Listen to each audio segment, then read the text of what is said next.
नमस्ते। हम मृत्युंजय राय। आज मैं एक शब्द पे चर्चा करूंगा और वो शब्द है शिक्षा, जो कि हमारा मौलिक अधिकार भी है। लेकिन इस समाज का बहुत बड़ा तबका इस अधिकार से अब वंचित होने जा रहा है और इसकी बस एक ही वजह है, महंगाई। शिक्षा इतना महंगा होता जा रहा है कि अब कई तबका ऐसा है जो कुछ दिन में ही वंचित हो जाएगा इस शिक्षा से। शिक्षा का जो व्यवसायीकरण हो रहा है वो बहुत गलत है। हमारे दिमाग में जब शिक्षा शब्द आता है तो हमारे सामने बहुत सारी पिक्चर्स आती हैं।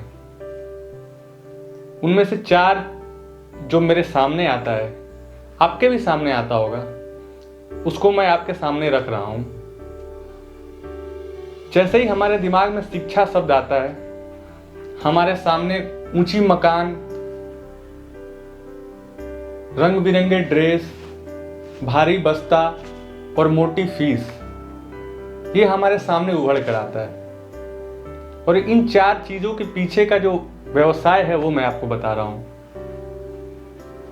दरअसल है क्या कि हमारे क्षेत्र में शिक्षा का जिम्मा 2 वर्गों ने ले रखा है। पहला वर्ग वो जो आर्थिक तंगी से ऊपर उठा है और दूसरा जो बेरोजगार और आर्थिक तंगी में है। पहला वर्ग इन्वेस्ट करता है, पैसा लगाता है, मकान बनाता है, करोड़ों रुपए खर्च करता है, तो सोचता है कि अब इतना पैसा खर्च किया हूं तो कुछ तो आना चाहिए। और यही वजह है कि फीस मोटी हो जाती है। इससे भी मन नहीं भरता तो रंग बिरंगे ड्रेस लगा दिए जाते हैं कई तरह के, उनसे भी कुछ पैसे आ जाते हैं। लेकिन सबसे बुरी बात जो है कि जो पीछे भारी बस्ता बच्चों के टांगा हुआ रहता है, उस बस्ते में जो किताबें हैं, उन किताबों की खासियत नहीं देखी गई कि क्या कंटेंट है इसमें, क्या लिखा हुआ है, कौन राइटर है। उन्होंने उसका बस इतना देखा कि इसमें मार्जिन कितनी है, ये किताब मैं बेचूंगा तो कितनी प्रॉफिट होगी।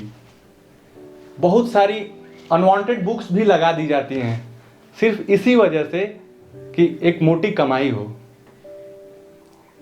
इस चीज को हमें समझना है।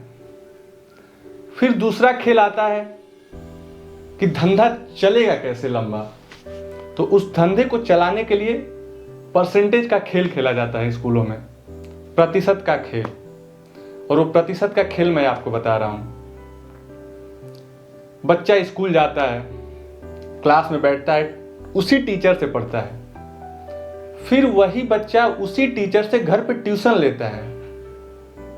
2-3 महीने आराम से वो शिक्षक बच्चे के साथ मस्ती करता है, लेकिन जैसे ही परीक्षा आता है वो बच्चे को वही प्रश्न अभ्यास कराता है जो एग्जाम में आने वाले हैं। उसे रटा रटा करके बिल्कुल परफेक्ट कर देता है एकदम। बच्चा एग्जाम में जाता है 100% तैयारी के साथ। वो तो बच्चे की गलती है कि वो 98% पा जाता है, 99% पा जाता है, लेकिन वो 100% तैयारी के साथ जाता है। अब होता क्या है कि जैसे ही रिजल्ट आता है, चारों तरफ कॉलोनीज में, गांव में, आसपास ये फैलना शुरू होता है, मेरा बच्चा 98% पाया है, मेरा बच्चा 99% पाया है। अब बगल वाले शर्मा जी अच्छे स्कूल में पढ़ा रहे हैं, वहां शिक्षा अच्छी है, लेकिन बच्चा प्रतिशत कम पा रहा है। अब वो सोचते हैं, अरे पांडे जी का बेटा 98%, मेरा बेटा 80%, लगता है वो स्कूल अच्छा है, चलो मैं भी उसी स्कूल में बच्चे का एडमिशन कराता हूं। और इस तरह से ये खेल जारी रहता है। लेकिन इस खेल में सबसे ज्यादा जो नुकसान होता है वो बच्चे का होता है। उसे रटा रटा करके इस खेल में इतना बांध दिया जाता है कि जब वो बच्चा बड़ा होता है तो उसकी सोचने की क्षमता तक खत्म हो जाती है। वो बिल्कुल असहाय हो जाता है, वो सोच नहीं पाता है। और बाद में उस बच्चे को बेरोजगारी का ठप्पा लगा करके एक घर में एक कमरा दे दिया जाता है और बाकी आगे का काम समाज संभालता है। लेकिन ये कब तक चलेगा? इसे समझना होगा, और इसे हम समझ करके, बच्चे समझ कर कुछ नहीं कर पाएंगे। ये अभिभावक को समझना होगा, पेरेंट्स को समझना होगा कि जितना मेहनत आप मोटी फीस देने में करते हैं, जितना मेहनत आप बच्चे की फीस जमा करने के लिए करते हैं, उतना मेहनत आप शुरू से ही कर दीजिए। आप तथ्य तक जाइए कि कौन सा स्कूल अच्छा है, कौन सा विद्यालय अच्छा है, उसमें कौन सा शिक्षक अच्छा है, कैसी किताबें चलती हैं। जब इस लेवल पे आकर के हम सोचेंगे और विचारेंगे, तभी जाकर के हमारी शिक्षा सफल होगी।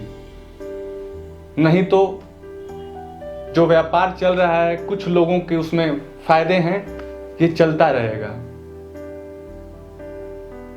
बहुत बहुत धन्यवाद। अच्छा लगे तो ज़्यादा से ज़्यादा पेरेंट्स तक पहुंचाएं इसे।